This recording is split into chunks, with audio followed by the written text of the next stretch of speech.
Saludos y bendiciones, mis hermanos, desde aquí en Sherman, Texas. Espero que ustedes se encuentren muy bendecidos. La verdad, estoy muy agradecido con el Señor porque Él es tan bueno y nos permite, ¿verdad?, poder utilizar tecnologías de esta manera, de poder continuar con las clases a pesar de que yo no esté presente. Pero les mando fuertes abrazos y saludos, hermanos. Dios los bendiga a cada uno de ustedes. Y pues bueno, continuamos nuestra serie en Éxodo. Hoy lo que vamos a hacer es vamos a tomar 3 capítulos, tocar puntos principales de esos capítulos. Y entonces estaremos viendo hoy Éxodo 5 al 7 bajo el tema Dios obra, la oposición aumenta, pero su poder siempre prevalece. Entonces, si tienen sus Biblias, nosotros vamos a estar leyendo porciones. Voy a estar compartiendo ciertos versículos igualmente. Y como introducción, tenemos que entender que hasta este momento Dios ya había preparado a Moisés durante 40 años. Se le había revelado en la zarza ardiente. Había prometido liberar a Israel y ya había enviado a Moisés y Aarón hacia Egipto. Sin embargo, las cosas no mejoraron inmediatamente y es lo que nos pasa a veces a nosotros cuando leemos la palabra de Dios, cuando Dios se mueve poderosamente. Muchas veces esperamos que todo ya, mágicamente, todo así de rapidez, surgen las cosas, cambian la cosa, pero en este caso, igual como nosotros hemos experimentado y hemos visto, en vez de que las cosas mejoraran, empeoraron. Y esto nos enseña una gran verdad. La obediencia a Dios no siempre produce resultados inmediatos. Muchas veces produce oposición antes de producir victoria. Muchas veces produce oposición antes de que produzca victoria. Entonces, el versículo clave que nos tocó, nos correspondió, ¿verdad?, aprender para esta ocasión está en Éxodo 6:7, que dice: y os tomaré por mi pueblo y seré vuestro Dios, ¿verdad? Y esta promesa sostiene lo que ocurre en los capítulos que vamos a estar viendo. Entonces, para iniciar el primer punto, enfocamos en el capítulo 5, donde queremos hablar sobre la obediencia a Dios puede traer oposición antes de que llegue la victoria. Y entonces, cuando consideramos el capítulo 5, vemos que Moisés y Aarón llegan delante de Faraón con un mensaje sencillo: deja ir a mi pueblo. Pero Faraón responde: ¿y quién es Jehová para que yo le haga caso? Faraón se creía un dios. Faraón tenía un gran influencia, tenía sus seguidores, las personas lo miraban a él como un dios. Por eso decía: ¿quién es Jehová para que yo le haga caso? Entonces, no solamente rechazó a Dios, también aumenta el trabajo del pueblo.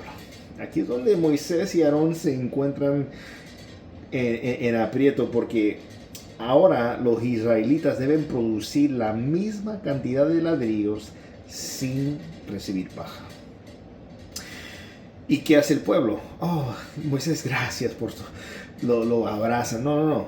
Van con Moisés y van con Aarón y dice: ¿y qué han hecho ustedes? Incluso Moisés hasta le pregunta a Dios: ¿por qué hiciste mal a este pueblo? ¿Por qué has permitido que el faraón haga esto? ¿Y qué enseñanzas podemos sacar de este capítulo? Bueno, número 1, la obediencia no elimina los problemas. La obediencia no va a remover las pruebas. Muchas veces pensamos: si estoy obedeciendo a Dios, todo va a ser fácil. Y la Biblia nos enseña todo lo contrario. La obediencia muchas veces trae resistencia, trae oposición, ¿verdad? Y la segunda enseñanza es que Satanás resiste la obra de Dios. Cuando Dios comienza a liberar personas, el enemigo aumenta la presión. Es lo que hace Faraón: aumentó la presión. ¿Sabe qué? les voy a quitar la paja, pero sí quiero que sigan haciendo la misma cantidad de ladrillos. Dios está por liberar a su pueblo. El enemigo usa a Faraón para tratar de convencerlos que lo que se les está diciendo no es cierto. Igual trata de convencernos a nosotros que las promesas que Dios tiene para nosotros no son verdad. Y nosotros tenemos que creerle a Dios, que Él no es hijo de hombre para que mienta, ni hijo de hombre para que se arrepienta. Si Él lo ha dicho, lo hará, ¿verdad? Y la tercera enseñanza, que Dios sigue obrando aunque nosotros no podemos verlo. Así como dice ese canto, yo sé que estás obrando aunque no podemos verlo, ¿verdad? Y aunque Israel solo veía más trabajo, Dios ya estaba preparando la caída de Egipto. Israel no podía ver eso. Ellos solo estaban viendo, mira, no solo estábamos siendo oprimidos, ahora estamos siendo oprimidos de una manera más fuerte. Pero detrás de las escenas, ¿qué está haciendo Dios? Preparando la liberación. Entonces, el texto que yo quiero, ¿verdad?, enlazar con esto es en Juan 16:33. Quiero tomar un momento para encontrarlo. Juan 16, versículo 33, o tal vez ya se lo sabe de memoria. Estas cosas les he hablado para que en mí tengan paz. En el mundo tienen tribulación, pero confíen, yo he vencido al mundo. Ahora, Jesús está aquí proclamando la verdad de su victoria. Él está por ir a la cruz. Él está por derramar su vida, derramar su sangre, por ser golpeado, latigado, herido, ¿verdad? Y esta fue una declaración asombrosa para alguien que estaba a punto de ser arrestado, a punto de ser abandonado, a punto de ser rechazado, a punto de ser torturado, de que se burlaran de él y al final ser ejecutado, ¿verdad? Entonces Judas, las autoridades religiosas, Pilato, la multitud, los soldados e incluso la muerte y la tumba no podrían vencerlo. Y en vez de eso, Jesús realmente podía decir con toda seguridad, yo he vencido al mundo, ¿verdad? Si era cierto entonces, es aún más cierto ahora. ¿Por qué? Porque la tumba está vacía. ¿Por qué? Porque Él no está ahí, pues ha resucitado, tal como Él dijo que haría. Así les dijo el ángel cuando dice, fueron a la tumba a buscar las mujeres, estaban ahí los discípulos. ¿Y dónde está? ¿Y dónde lo pusieron? Él no está aquí, ha resucitado tal como lo había dicho, ¿verdad? Entonces, ¿cómo aplicamos lo que aprendemos de este capítulo a nuestra vida? Bueno, pues no debemos medir la voluntad de Dios por lo fácil o la facilidad del camino. Entre más fácil, bueno, ahí es que Dios está perfectamente en esa voluntad. Bueno, a veces en el camino difícil, ahí está la voluntad de Dios. ¿Por qué? Porque vendrá oposición, porque Dios tiene un propósito con sus vidas. ¿Y qué hace el enemigo? Trata de estorbar. ¿Por qué? Porque, hermanos, ve y sabe qué es lo que Dios puede hacer en sus vidas.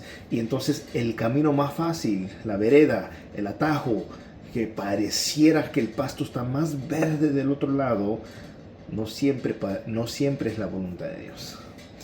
Entonces, muchas veces el mayor crecimiento espiritual ocurre durante la oposición, cuando se levanta el enemigo como gigante, ¿verdad? Entonces, una pregunta que tal vez podemos hacernos en esta mañana es: ¿qué prueba estás enfrentando que Dios puede estar usando para fortalecerte? El enemigo te va a decir, mira, esto es para tirarte, esto es para tumbarte, pero Dios lo está usando para hacerte más fuerte, para prepararte para lo que Él va a hacer, lo que Él quiere hacer en tu vida. Entonces, punto 2, capítulo 6 de Éxodo: Dios siempre recuerda su pacto y cumple sus promesas. Entonces, cuando consideramos el capítulo 6 de Éxodo, Dios responde, porque en este capítulo Moisés está desanimado, el pueblo está en contra de él, están enojados, y y Dios no comienza corrigiéndolo. Y Moisés, ¿qué te está pasando? ¿Qué piensas tú? Comienza recordándole a Moisés quién él es. En este capítulo Dios dice repetidamente, yo Jehová. Dios le recuerda el pacto que él hizo con Abraham. Dios le recuerda el pacto que él hizo con Isaac, el que hizo con Jacob. Entonces luego le presenta 7 promesas maravillosas y le dice, yo Jehová os sacaré. Los sacaré de aquí. Yo Jehová os liberaré de Egipto. Los redimiré. Promesa número 3. Os tomaré por mi pueblo. Ustedes van a ser mi pueblo. Me van a pertenecer a mí. Yo seré vuestro Dios. Os introduciré a la tierra prometida y les daré esa tierra por heredad. Entonces, estas promesas que Dios le hace a Moisés lo animan, lo levanta el ánimo, porque él está desanimado, piensa que pues de nuevo, ¿me entiendes? Otra vez yo pensando que voy a hacer algo y fracaso, voy a hacer algo y pareciera que, pero él no está fracasando. Es que Dios está aún tratando con Israel, tratando aún con Moisés, pero sobre todo tratando con Faraón. Entonces, ¿qué enseñanzas aprendemos nosotros en el capítulo 6 de Éxodo? Bueno, número 1, nuestra esperanza descansa en el carácter de Dios, no en nuestras circunstancias, no si las cosas te están yendo bien, ok, todo va bien, entonces Dios está contigo. No. Nuestra esperanza descansa en quién es Dios, no cómo las cosas están en nuestra vida. Puede que en este momento las cosas estén contrarias, tal vez te encuentras desanimado, tal vez te encuentras frustrado, tal vez te encuentras, ¿verdad?, vencido, has caído. Entonces, nuestra esperanza no descansa en cómo está nuestra circunstancia. Nuestra esperanza descansa en quién es Dios. La segunda enseñanza es que Dios nunca olvida sus promesas. Nosotros pensamos, a ver, Señor, quizás te olvidaste de mí, te olvidaste de mi petición, te olvidaste de lo que tú dijiste que ibas a hacer, pero Él siempre cumple su promesa. Él no falla su palabra. Él no, hermanos, nos dice muchas cosas solo para que nosotros nos animemos y estemos contentos por un momento temporal para después decepcionarnos. No, jamás lo hace. Y número 3, el desánimo no cambia el plan de Dios. Moisés está desanimado. El enemigo piensa que le ganó. No. Moisés estaba desanimado, pero Israel, hermanos, también se encontraba desanimado, pero Dios seguía obrando. ¿Dónde podemos nosotros en la palabra encontrar, verdad, una referencia que pueda, verdad, apoyar este capítulo 6? Bueno, en Números capítulo 23, versículo 19 dice, Dios no es hombre para que mienta, ni hijo de hombre para que se arrepienta. Lo ha dicho y no lo hará. Ha hablado y no cumplirá. En esta porción, Dios está hablando con Balac, y reprende a Balac, porque quería maldecir a Israel, y llamó a Balaam para que lo hiciera, pero le dice, y más bien le enseñó la naturaleza divina de Dios, de que Él no es hombre, que Él no miente, Él no cambia de su mente, y el que Él siempre cumple su palabra, y que Él tiene toda su fuerza. Entonces, si Dios ha dicho algo, no hay nada que lo puede detener. Y eso me recuerda bastante al día que Dios trató con nuestras vidas. No hubo nada, no hubo oposición, no hubo fuerza que pudiera detener la mano de la gracia de Dios, su mano de salvadora, de alcanzarnos, porque Dios ya estaba determinado, Dios ya tenía el día, la fecha, la hora, cuando Él iba a obrar en nuestros corazones. Entonces no importara que el día que Dios nos iba a hablar, nos llegáramos a enfermar, nos llegáramos a tener un accidente, no importa, Dios ya tenía el plan, el día y cómo Él iba a obrar en nosotros. Nada podía detener eso, ¿verdad? Entonces, eso, ¿verdad? Me anima bastante y hasta cuando medito y pienso en el día que Dios me alcanzó y cómo no hubo nada, no hubo amistades, no hubo carreras, no hubo nada que pudiera detener lo que Dios estaba por hacer. Entonces, en este porción del capítulo 6, ¿qué aplicación podemos sustraer de esto? Bueno, pues cuando nuestra fe es débil, debemos recordar quién es Dios. No es un diosito, no es un Dios que de vez en cuando aparece, no, es un Dios presente, un Dios real, un Dios personal, un Dios, hermano, que nosotros sabemos que cuando le pedimos, clamamos, Él nos oye, nos ve, Él sabe lo que nosotros estamos necesitando y antes de pedirle ya conoce lo que nosotros necesitamos. Y como un buen padre, hermanos, está dispuesto a poder, ¿verdad?, contestar, no cuando nosotros le decimos que lo haga, sino cuando Él lo vea en el momento oportuno, ¿verdad? Nunca llega tarde, nunca llega temprano, llega siempre justo a tiempo. Y eso es lo maravilloso de nuestro Señor. Nuestra seguridad está en su fidelidad. La palabra claramente nos enseña en el Antiguo Testamento como en el Nuevo Testamento que Dios es fiel. Su fidelidad es inmensa.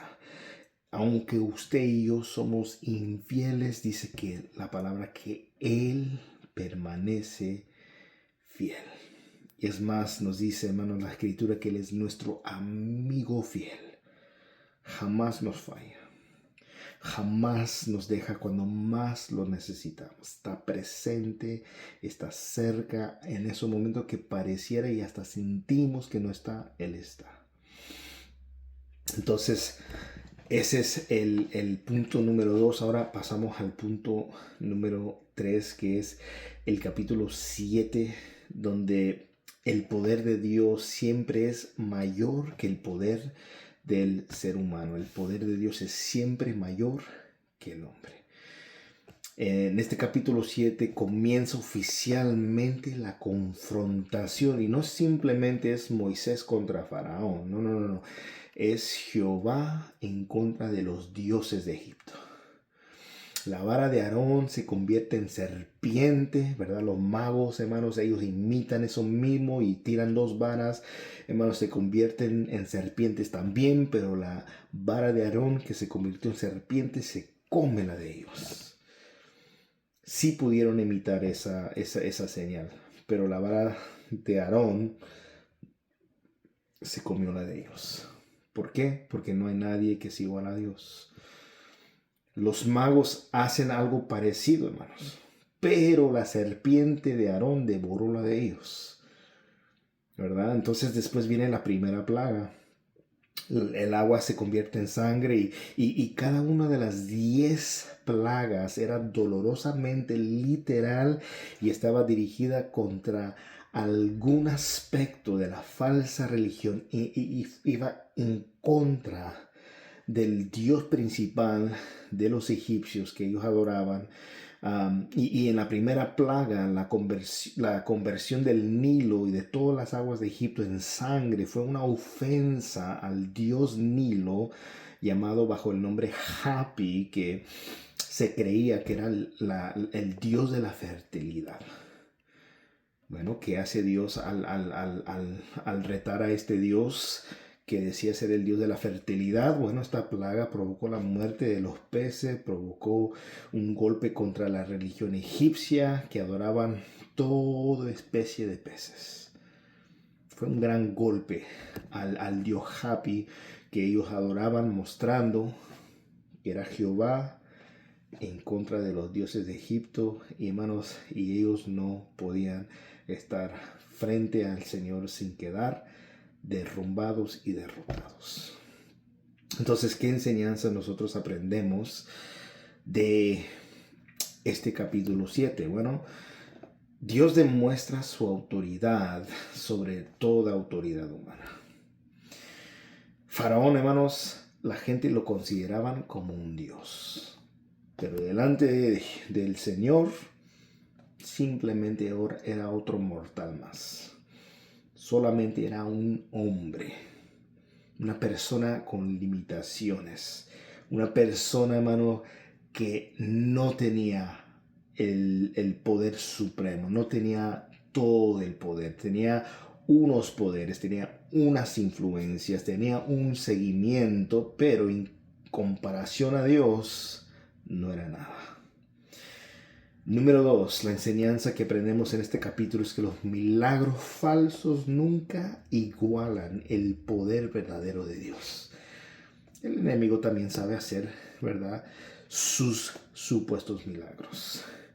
Su manera de mantener engañados a las personas. Tú te vas a encontrar con personas de diferentes creencias que fueron a un retiro, que fueron a un evento de religioso de su fe, y que ahí fueron sanados, ahí ocurrieron milagros. El enemigo también sabe hacer milagros, pero esos milagros son falsos y no son iguales al poder del Señor.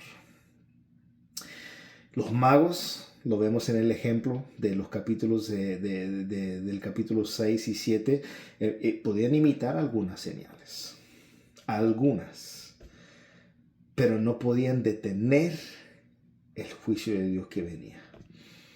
Entonces, esa es la segunda enseñanza. Los milagros falsos nunca se pueden igualar al verdadero poder de Dios. Y número 3, la enseñanza que vemos en el capítulo 7 es que un corazón endurecido rechaza incluso la evidencia más clara.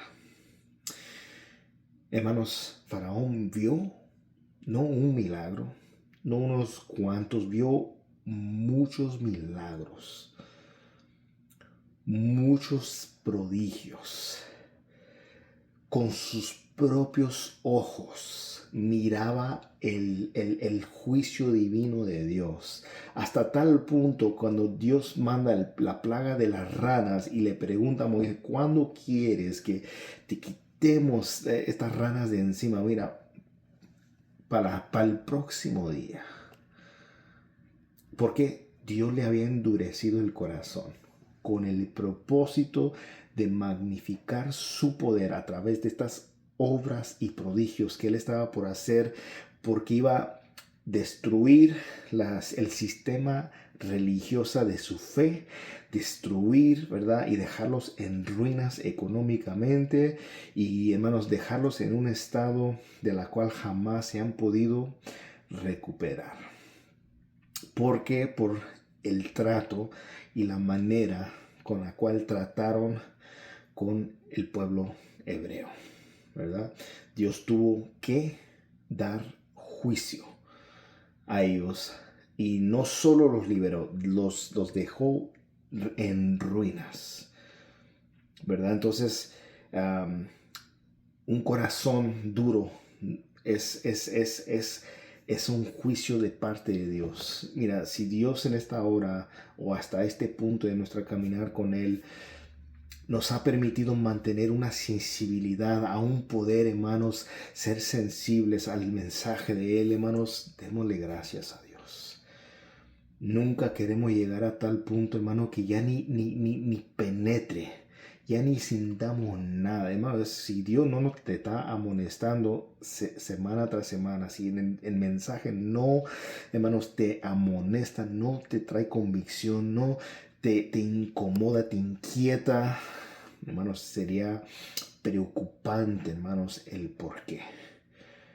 Puede ser, hermanos, que estamos llegando a un punto donde, hermanos, hemos abrazado el pecado, hermanos, estamos jugando con el pecado, hermanos, no tomando en serio la santidad, el caminar con Dios, hermanos, que a tal punto, hermanos, que ya cuando Dios en su misericordia y en su gracia nos está presentando semana tras semana, hermano, ese llamado a regresar, ese llamado a despertar, ese llamado de volver a nuestro primer amor, hermanos, llega a un punto donde, hermanos, como el faraón, vamos a ver cómo Dios obra poderosamente, hermano, y no va a parecer como nada ante nosotros. No lo vamos a percibir, como si no lo tuviéramos viendo. ¿Por qué? Por el corazón endurecido. Es más, las escrituras dicen en Mateo que a los finales de los tiempos, el corazón de muchos, no está hablando de los pecadores, no está hablando de los inconversos, no está hablando de aquellos que no sirven a Cristo. El corazón de muchos que dicen estar en las iglesias se va a enfriar. Hermano, no queremos que nuestro corazón se enfríe. Entonces, pidámosle a Dios que en su misericordia nos ayude a mantenernos siempre prendidos, siempre, hermano, avivados. Y si nos hemos apagado, que el Señor nos avive. Que el Señor nos despierte del sueño en el cual hemos caído algunos de nosotros, hermano. Que Dios nos despierte y nos avive, ¿verdad? En medio de estos tiempos difíciles y peligrosos. Entonces, ¿qué texto podemos, hermanos, usar de referencia para este capítulo? Bueno, Daniel 4:35, el evento que Nabucodonosor tuvo, hermano, cuando él se puso orgulloso, Dios lo tuvo que, hermano, humillar, hermano. Dios lo tuvo que, hermano, de tal manera que perdió la razón y parecía que ya no era hombre, no era rey, estaba en su gloria, sino que una persona, bueno, como si fuera un animal, como una bestia, ¿verdad? Entonces en Daniel 4:35 dice, todos los habitantes de la tierra son considerados, ya había regresado a la razón porque adoró a Dios, reconoció a Dios, y entonces dice, todos los habitantes de la tierra son considerados como nada. Mas Él, hablando de Dios, actúa conforme a su voluntad en el ejército del cielo y entre los habitantes de la tierra. Nadie puede detener su mano ni decirle, ¿qué has hecho? Wow, qué, hermanos, momento de claridad. ¿Por qué, hermano? Porque Nabucodonosor pudo reconocer, Dios lo tuvo, hermano, que, hermano, quebrantar. Él se volvió orgulloso, pensó, hermano, que todo era por él logró todo lo que tenía. No, el Señor dijo, no, quitado es tu gloria, ¿verdad? Y llegó a vivir por 7 años como animal. Entonces, al Dios a quien servimos, no solamente existe, hermanos, Él reina. Reina con autoridad, reina con poder. Servimos al único y verdadero Dios que no cambia de parecer. Bueno, hoy sí, no, mañana no, tal vez cambie. No, no cambia de parecer, no promete para luego no cumplir, no miente, cumple todo lo que ha dicho y no es uno entre muchos poderosos.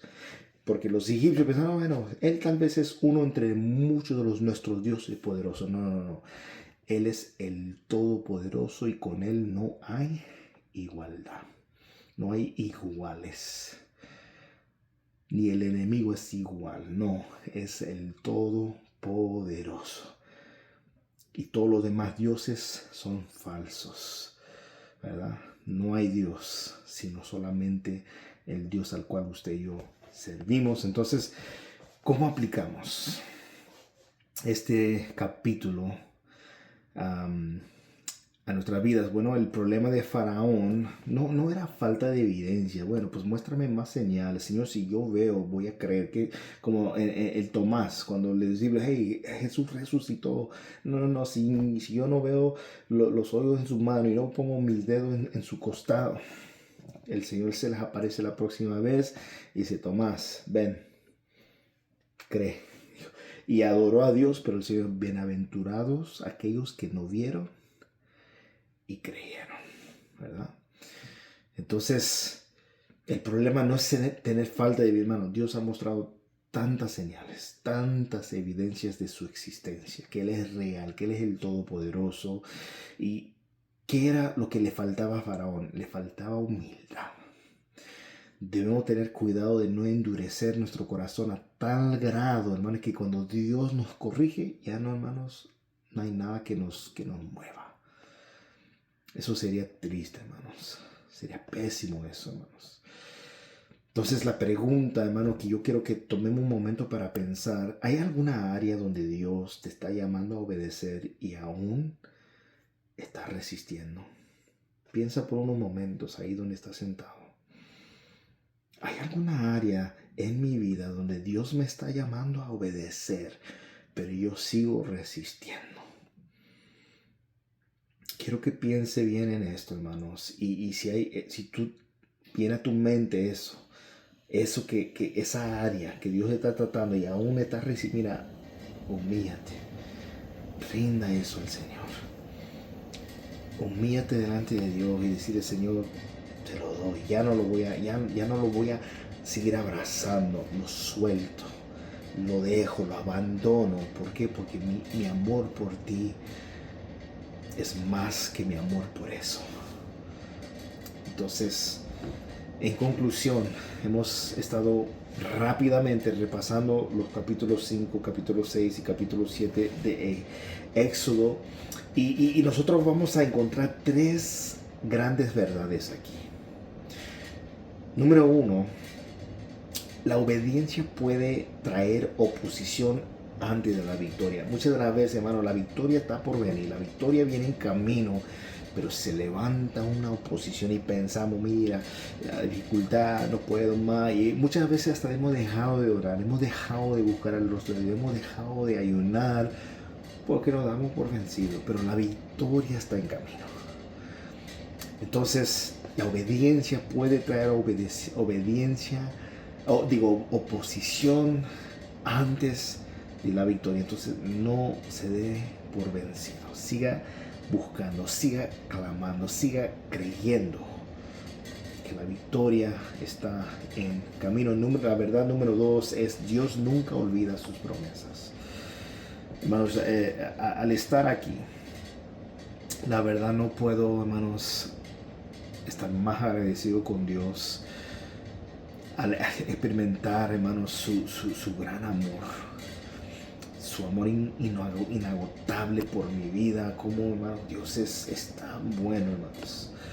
La verdad que cuando tú estás lejos, mira, yo extraño a mi familia, más bien los extraño a ustedes.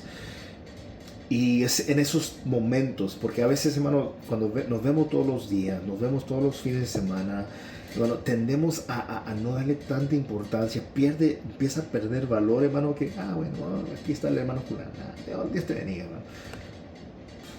Yo, hermanos, puedo apreciar mejor a mis padres, puedo apreciar mejor a mis hermanas, a mis hermanos, puedo apreciarlos mejor a ustedes. Gracias a Dios he encontrado una familia en Cristo aquí en Sherman, en la iglesia Palabra de Fe, que me recuerda muchísimo a la iglesia, y la verdad agradezco a Dios también, porque obviamente la importancia de congregarse, no hay que estoy lejos y yo puedo ver videos, puedo escuchar predicaciones, puedo escuchar alabanzas, sí, en eso sí lo puedo hacer, pero eso nunca puede sustituirse por el congregarse. Y entonces yo sé cuán importante es congregarme, hermano. Aunque a veces ha habido días que yo salgo cansadísimo. Y digo, mira, es que tengo que lavar ropa, que tengo que hacer esto, tengo que hacer lo otro. Y la carne quiere, hermano, que yo me quede, hermano. Y yo digo, no. No, yo voy a escuchar una palabra del Señor. Bueno, los miércoles allá hay discipulado. Entonces me alimento en la palabra. Y tomo un momento para tener comunión con los santos. Y entonces me ha traído, hermanos, a la mente cuán importante es valorar lo que tenemos diariamente. Y muchas veces, hermanos, pierde el valor porque quitamos el enfoque de cuán bendecido estamos, cuán bendecido estoy. ¿Verdad? Tengo mis padres, gracias al Señor.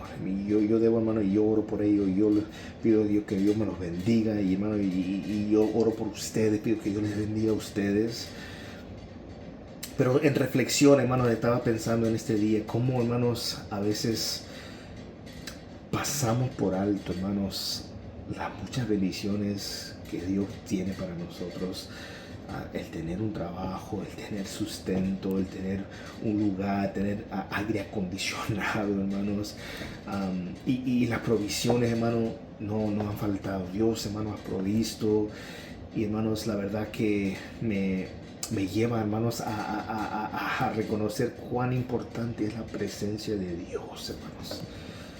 Empiezo cuando yo voy a la lectura y leo, hermanos, como David, hermano, tenía ¿cómo se podría decir? Un anhelo fuerte. No, hermano, tal vez voy, creo que quiero sentir. No, hermano, él dice, yo tengo sed de ti. Mi alma te anhela, te desea, así como una sierva que está por el desierto, no hay agua, y anda anhelando saciar su sed. Y, hermanos, tenemos que nosotros, hermanos, también reconocer cuán importante es la presencia de Dios. Hermano, a veces no le damos el valor que se merece. A veces, hermanos, no le adoramos como Él se merece. Hermano, a veces, hoy siendo domingo, hermano, en un momento vamos a estar adorando al Señor y le vamos a dar nuestro mejor. Piensa por un momento, ¿qué le damos semana tras semana? Nuestro mejor, nuestras migajas. Bueno, si las cosas están bien, si le doy mi mejor. Si las cosas están mal, pues, más o menos. No, hermanos, tenemos que darle nuestro mejor siempre, ¿verdad? Entonces, pensando en las promesas de Dios, hermanos, Él nunca falla sus promesas. Sus promesas son fieles. Por eso, al estar en las escrituras entre la semana, hermanos, yo veo las promesas y yo digo, Señor, así como dice el Salmo 119, Señor, ábreme los ojos para que yo vea las maravillas de tu preciosa ley. Que yo pueda, Señor, contemplar y disfrutar de esa manera, Señor, de una manera, Señor, sincera, real, tus promesas, tus bendiciones. Creyendo, Señor, que tú estás por obrar, tú estás, Señor, la victoria que yo estoy esperando, Señor, viene en camino y yo no puedo, Señor, no importa cuánta oposición haya, no importa cuántas cosas no salgan bien, Señor, que mi fe se mantenga firme en ti. Y tercera gran verdad, hermano, que aprendemos a través de esta porción de las Escrituras es que el poder de Dios siempre vence al poder del hombre. Israel, hermanos, todavía no era libre en estos capítulos. Todavía estaban bajo oposición, estaban siendo oprimidos, estaban todavía bajo esclavitud, pero Dios ya estaba obrando. La liberación, hermanos, comenzó mucho antes de lo que ellos pudieran ver con sus propios ojos. El día que estaban saliendo, los egipcios les estaban dando oro, les estaban dando provisiones y estaban ellos hasta cantando y saltando y en camino, hermanos, hacia donde Dios los estaba dirigiendo. Antes de ese día, hermanos, Dios ya estaba, hermanos, obrando a favor de su liberación. Hasta el día que lo oyeron, hermano, entonces sí lo creyeron, entonces sí estaban contentos, pero aún antes, cuando el faraón decía, no los dejo ir, les voy a hacer más pesado su trabajo, les voy a hacer más difícil su vida, la victoria ya venía en camino. No lo pudieron ver. Atacaron y se enojaron contra Moisés, se enojaron contra Aarón, hermanos. Y a veces hacemos lo mismo, hermano. A veces nos enojamos en contra del pastor, nos enojamos en contra de los hermanos, nos enojamos, hermano, con las personas, hermanos, que no tienen nada que ver. Hermanos, ¿por qué, hermanos? Moisés no podía controlar a Faraón, pero Dios tenía el poder de tratar con él. Y la escritura claramente dice, hermano, el propósito fue mostrar su gloria. Tan grande, hermano, cuando ellos iban camino de la tierra prometida, dice que las naciones temblaban y temían, escucharon de las grandezas de Dios, ¿verdad? Entonces, ¿cómo aplicamos, hermanos, esto a nuestra vida? Como creyentes, hermanos, yo quiero decirles que no se desanimen cuando obedecer a Dios parece, hermanos, hacer que las cosas sean más difíciles. ¿Por qué? Porque Dios sigue trabajando incluso cuando usted y yo no lo podemos ver. Como iglesia, ¿cómo aplicamos esto a nuestra vida? Bueno, el ejemplo de Moisés, hermano, la iglesia ha sido enviada a proclamar el mensaje de Dios y va a haber oposición, pero el evangelio sigue siendo el poder de Dios para salvación. Nosotros no salvamos a la gente. Puedes meterte en 40 días de ayuno, puedes leerte la Biblia 3, 4, 5 veces. Nosotros no salvamos a la gente, pero servimos al Dios que aún su mano no se ha cortado para traer salvación a las personas que están a nuestro alrededor, sean familiares, sean amistades, sean conocidos, sean vecinos, sean personas que ni conocemos. Y entonces, hermanos, ¿cómo aplicamos esto para nuestras vidas, hermanos? Sobre todo, hermanos, si nosotros queremos, hermanos, considerar, porque Moisés era un líder, hermanos. Y tal vez, hermanos, en tu posición de trabajo tienes tal vez una autoridad, una posición de liderazgo. Tal vez en tu hogar mismo eres un líder que Dios ha puesto en su hogar. Los líderes enfrentarán momentos que parecieran que las cosas, hermanos, en vez de mejorar, van empeorando, especialmente después de tomar las decisiones correctas. Moisés experimentó que el pueblo lo rechazara. Experimentó la oposición de Faraón. Y es más, tenía dudas personales, hermanos, que venían. ¿Y qué tal si Dios no me llamó? ¿Y qué tal si Dios no va? Entonces, el enemigo quiere meternos dudas.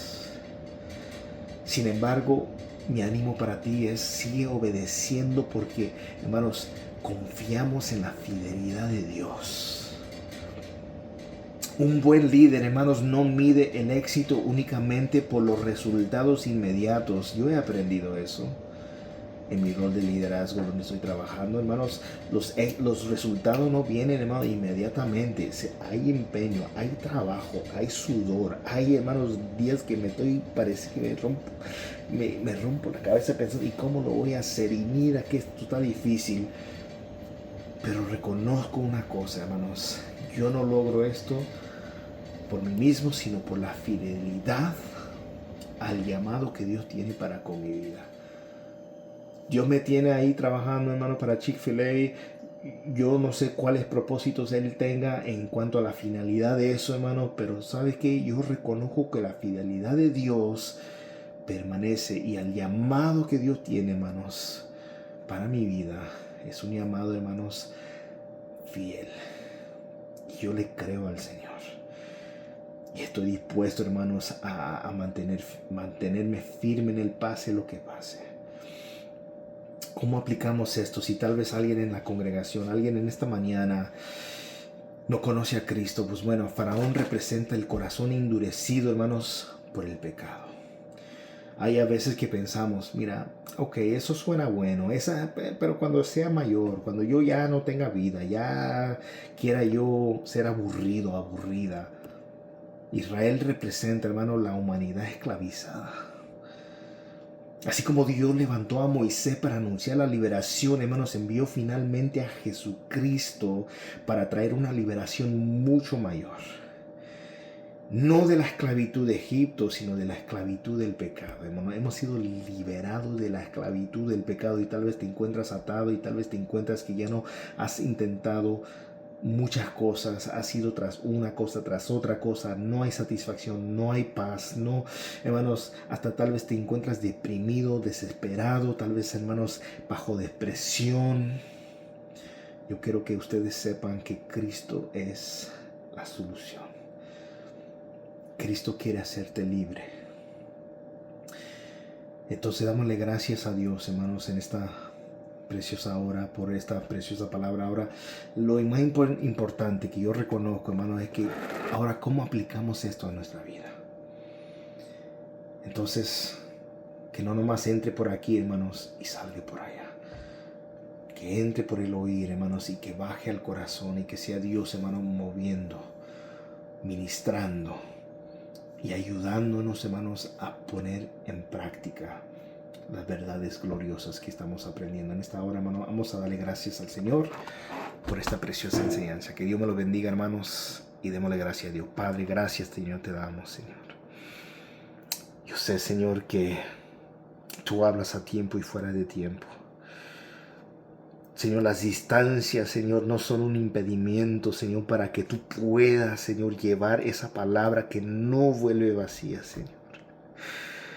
Tú has hablado de una manera y ministrado a mi vida, y yo sé, Señor, que tú estás hablando y estás ministrando a la vida de mis amados hermanos, Señor. Ahora, Padre, que tú, Señor, nos lleves a la reflexión, tú nos lleves a meditar, Señor, en estas verdades preciosas, no para, Señor, después echarlas a un lado, después, Señor, botarlas, no, para que, Señor, tú hables, Señor, tú, Señor, trates, Padre, tú, Señor, obres en nuestras vidas. Perdónanos, Señor, mi Dios, nuestra incredulidad. Perdónanos porque muchas veces permitimos que las dudas, Señor, ahoguen, Señor, las promesas, Señor, que tu palabra declaran para nosotros. Pero, Señor, sabemos, Señor, quién tú eres, y pido que tú, Señor, sigas obrando poderosamente, Dios mío, en nuestros corazones. Padre, bendice, Señor, nuestra vida. Prepáranos, Señor, ahora que estamos para, Señor, glorificarte. Estamos por, Señor, recibir, Señor, la predicación de tu palabra, Señor, aleluya, en el nombre de Jesús, Padre, tu Hijo amado. Yo te doy gracias, Señor. Amén y amén. Que el Señor me los bendiga, hermanos. Para la próxima clase, nuestro enfoque, hermanos, va a ser el capítulo 8 y 9 de Éxodo, hermanos. Que Dios me los bendiga. Un fuerte abrazo para ustedes.